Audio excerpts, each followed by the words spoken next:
So how can sound escape when even light itself cannot escape?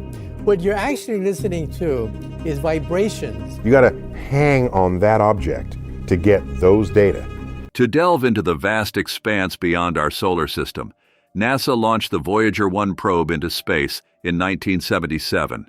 Little did they anticipate that this modest spacecraft would evolve into one of the most remarkable achievements in human space exploration, a feat leaving a lasting imprint on our collective imagination and serving as inspiration for future generations.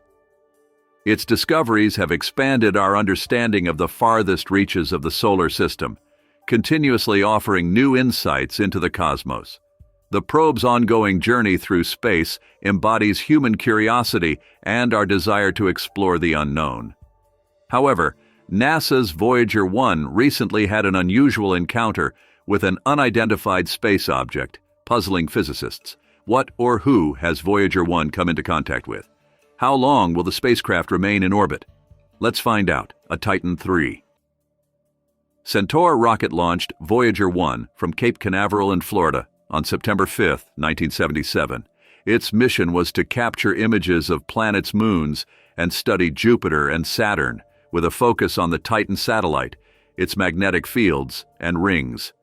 Surpassing expectations, the spacecraft, roughly the size of a small vehicle, carried various scientific instruments, including cameras, spectrometers, and plasma detectors, collecting data about the visited planets. After 2.5 years of travel, Voyager One reached Jupiter, making a significant discovery on March 5, 1979. It passed by the gas giant, capturing images until April. Voyager 2, its sister probe, also unveiled insights about Jupiter and its moons, revealing sulfur volcanoes on Io, a surprise unseen by earlier spacecraft. The Galilean moons, Io, Europa, Ganymede, and Callisto, formed a complex system around Jupiter, continuing towards Saturn after concluding its Jupiter mission on November 12, 1980. Voyager One made new revelations. Passing within about 75,000 miles of the planet, the probe found Saturn had more moons than previously known and hundreds of rings, each composed of numerous tiny particles. Voyager One also identified an atmosphere around Titan, Saturn's moon, making it the sole moon in the solar system with such characteristics. Voyager One made history in 2012 as the first artificial object to reach interstellar space, surpassing 13 billion miles from Earth. Continuously transmitting data, it unveils crucial insights into the cosmos. Initially expected to be a gradual, unremarkable transition, Voyager encountered a more intricate zone than scientists anticipated. The solar wind, expelled at over 620,000 meters per hour from the sun, consists of charged particles, some reaching speeds up to 10% of light. This wind, carrying the solar magnetic field, is anticipated to mingle with the interstellar medium, distinct from the solar system's particle flow. Research suggests Voyager One entered the solar wind's edge in 2003, as detected particles around it traveled subsonically. A year ago, the spacecraft's environment became remarkably quiet. The solar wind swiftly decreased by a factor of 1,000, almost becoming invisible. Galactic cosmic rays, energetic ions from star explosions, surged, aligning with expectations outside the solar wind. Despite this, Voyager One detected cosmic rays from various directions, challenging the assumption of solar wind disappearance. Magnetic field readings remained unchanged, perplexing given the galaxy's presumed 60-degree inclination to the sun's field. The probe also discerned a faint plasma hum in interstellar space, akin to light rain. Since 2012, researchers have directed the spacecraft's instruments toward an unexplored region of distant space, the interstellar medium enveloping our local area.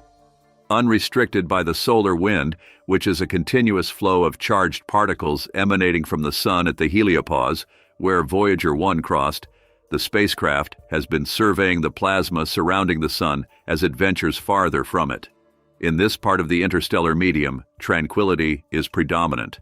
Stellacoke Ocker, the principal investigator of the new research, and a PhD student at Cornell University noted that the signal is faint and consistent due to its narrow frequency bandwidth. It captures a continuous, subdued hum of intergalactic gas. Periodically, the solar wind exerts a pushback, detected by Voyager One as shock waves. James Cordes, senior author and astronomer at Cornell University, likened identifying a solar outburst to spotting a lightning strike in a thunderstorm. Subsequently, the activity settles back to a mild state. Initially, scientists believed Voyager 1 could only estimate plasma density using these shocks. However, the unexpected hum discovery enables continuous monitoring of the interstellar medium between shocks, offering insights into this mostly unexplored space. Ocker suggests there might be more low-level activity in the interstellar medium than previously thought. Despite its role as a spaceship, aging poses challenges for Voyager 1. Last year, it encountered an issue with its attitude articulation and control system, the system ensuring its antennae remain pointed toward Earth. Without any known interference in its previously flawless record, the probe started transmitting inaccurate telemetry data due to confusion in its onboard computer, which had stopped working years earlier, distorting correct data as it became disoriented about its orbital location. Voyager's recent malfunction prompts the question of whether it's time to retire one of NASA's oldest and most distant space probes. Although engineers successfully resolved the issue by reverting the system to its previous computer, NASA assures that the inaccuracy doesn't jeopardize the mission's long-term viability. Nevertheless, some scientists are already working on a potential successor for Voyager. Ralph McNutt, chief scientist for space science at the Johns Hopkins University Applied Physics Laboratory, acknowledges the Voyager's fortunate longevity and suggests that their continued functionality is a mix of technological fortune and luck. In the event of a mishap, McNutt's probe proposal, dependent on a gravity assist from Jupiter, could be ready for launch between 2036 and 2042. Utilizing the correct technology, the probe would leverage Jupiter's gravitational pull to propel itself into the farthest reaches of space. If successful, the interstellar probe might surpass its predecessor's record as the universe's most remote man-made object. Additionally, the proposed probe aims for a durability of at least 50 years, surpassing Voyager's 45-year lifespan, which already exceeded its initial mission lifetime tenfold.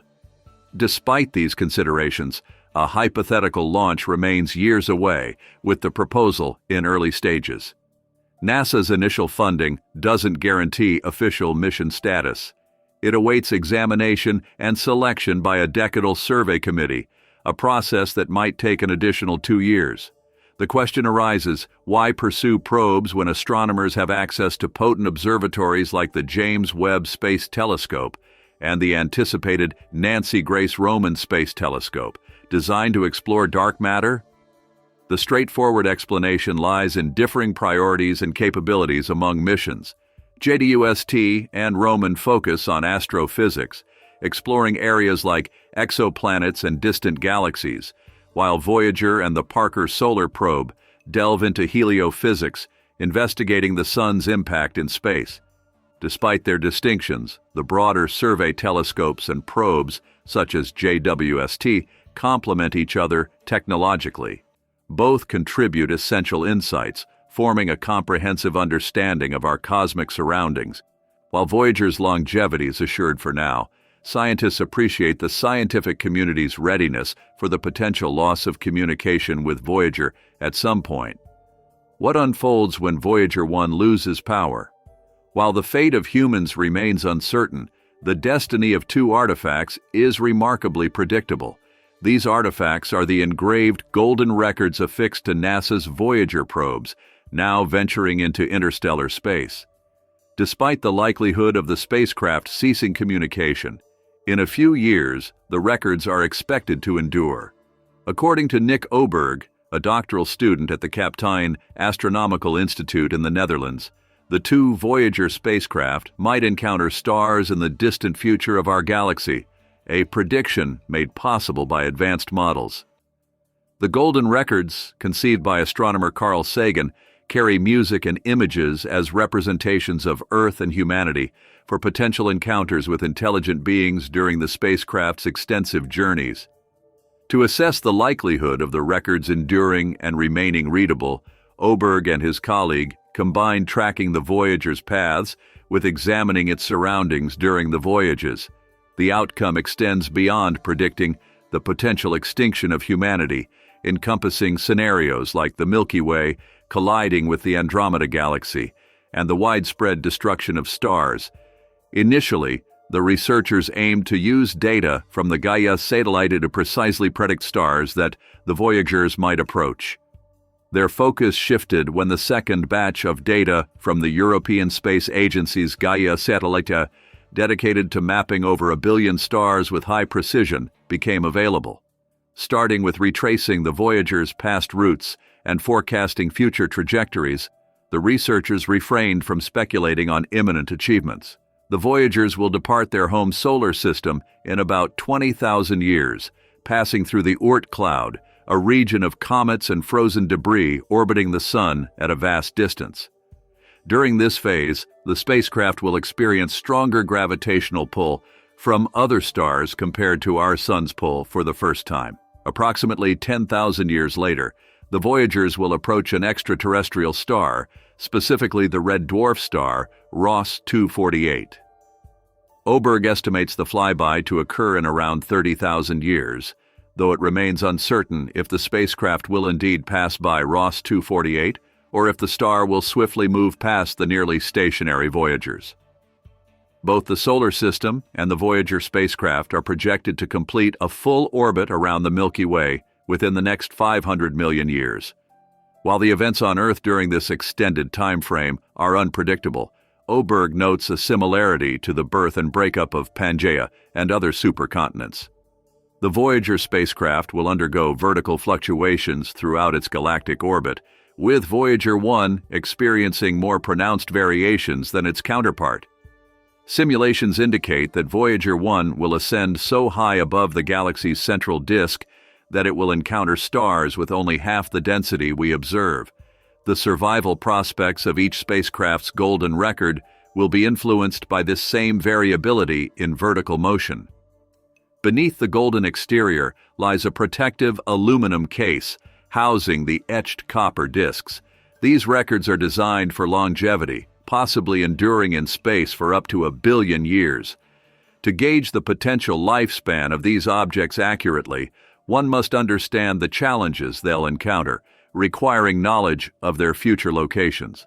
Oberg and his colleague focused on determining the duration the spacecraft would spend immersed in the Milky Way's vast clouds of interstellar dust, a phenomenon noted as one of the few that could pose a threat to the spacecraft.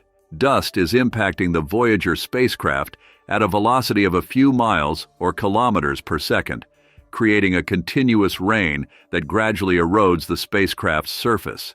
Even a minute dust particle, measuring 1/1,000,000th of a millimeter, can result in a small, vaporized hole upon impact. The vertical oscillations of Voyager One lead it to spend more time above and below the galaxy's plane, where the concentration of clouds is highest. Oberg and his colleague modeled the potential damage to the golden records by conducting numerous simulations of the spacecraft's journey and its interactions with dust clouds. This process also involves considering the gravitational influence of a cloud on the Voyager's trajectory. The concentrated mass of the clouds has the capacity to alter the spacecraft's path, propelling them into new orbits, occasionally much farther from the galactic center or deeper within. As both golden records snugly rest against the bodies of the spacecraft, there's a high likelihood of their engravings remaining readable. Oberg suggests that the data on Voyager 2's record might become less intelligible, while the outer surface of Voyager 1's record is prone to gradual erosion. This difference is mainly attributed to Voyager 2's launch into a more chaotic orbit, making it challenging to predict the specific environment it will traverse. The endurance of both golden records is probable for over 5 billion years, mostly intact despite potential challenges. Predicting events beyond this vast timeline becomes tricky, especially when contemplating the eventual collision between the Milky Way and the larger Andromeda Galaxy. The symmetrical spiral shape is expected to undergo significant deformation, possibly destruction. While this merger will impact the Voyagers, predicting specific outcomes remains challenging at this distant horizon. The speculative journey persists. According to Oberg's calculations, each Voyager is likely to encounter a star beyond our Sun within 150 times the distance between Earth and the Sun, or 3 times the Sun-Pluto distance at the dwarf planet's farthest point. Pinpointing the exact star within this 5 billion-year span is uncertain, and it might not even be one presently familiar. Dealing with a timeline spanning billions of years introduces such uncertainties. The outcome of the galactic merger here determines the destiny of the Voyagers. Oberg suggests a 1 in 5 chance that the collision could propel a spacecraft out of the newly combined galaxy, albeit remaining in close proximity. In such a scenario, encounters with high-energy cosmic rays and occasional hot gas molecules pose the primary risk to the golden records. However, these impacts would be less frequent than the dust contributing to their degradation. Within the Milky Way, the fate of the Voyagers in the merged galaxy hinges on the amount of dust left behind by the merger. This quantity might be modest, given the gradual processes of star formation and explosions that limit the dust ejected into the galaxy. The Voyagers could potentially endure for immense durations, billions of trillions of years, offering ample time to traverse an entirely alien universe, contingent on their luck with the dust. Thanks for watching today's video. While you're still here, be sure to click the video on your screen for more captivating videos on space.